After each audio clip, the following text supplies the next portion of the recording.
Hello, this is Brian Scuttle of Sonic Cinema here with a quick take as I continue to get caught up with 2025 films. Tonight's movie was one of the two Best Picture nominees that I had not seen yet, and that was Joseph Kosinski's F1. And it's funny because of the fact that, Days of Thunder is essentially Top Gun with NASCAR.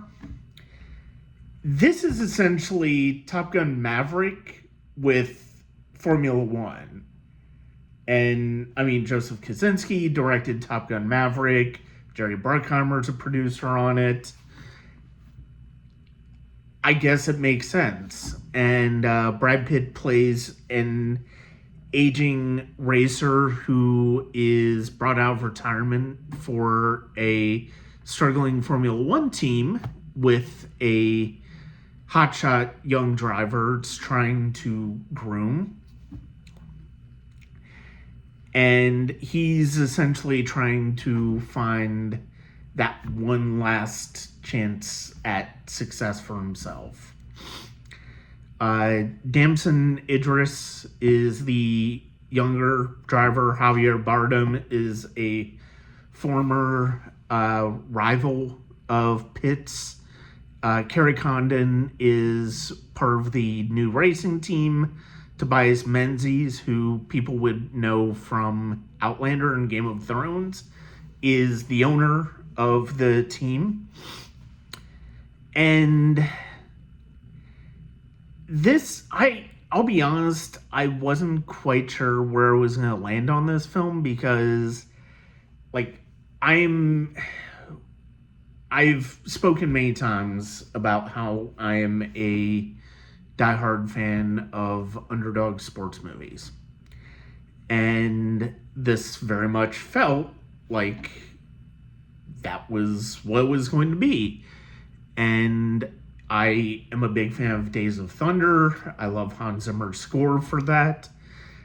I am a big fan of the Formula One movie Rush. I love Hans Zimmer's score for that. This is another Formula One movie, and it's got a Hans Zimmer score. And I will be honest, I actually ended up thinking Hans Zimmer's score was pretty great in this. I don't know if I would necessarily say it was on the same level of Days of Thunder or Rush for me. But it did what it needed to do for the film. The same can be said for Kosinski as a filmmaker.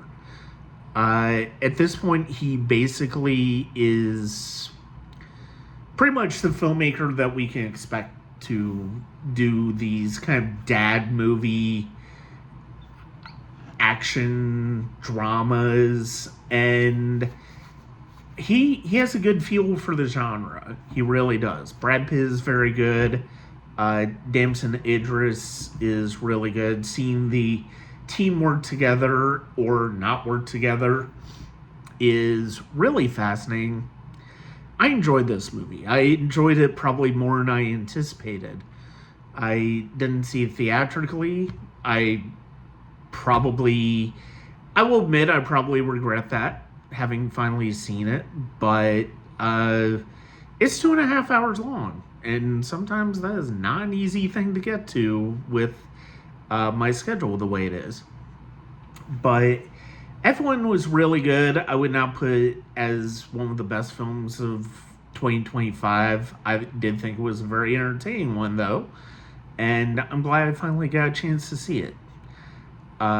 There's one more Best Picture nomination I hope I get to sooner rather than later, and I will probably do a print review of that one because it's from a filmmaker I greatly love. But for now, F1 was definitely a winner for me. I can see it possibly winning Best Sound. We'll see what happens.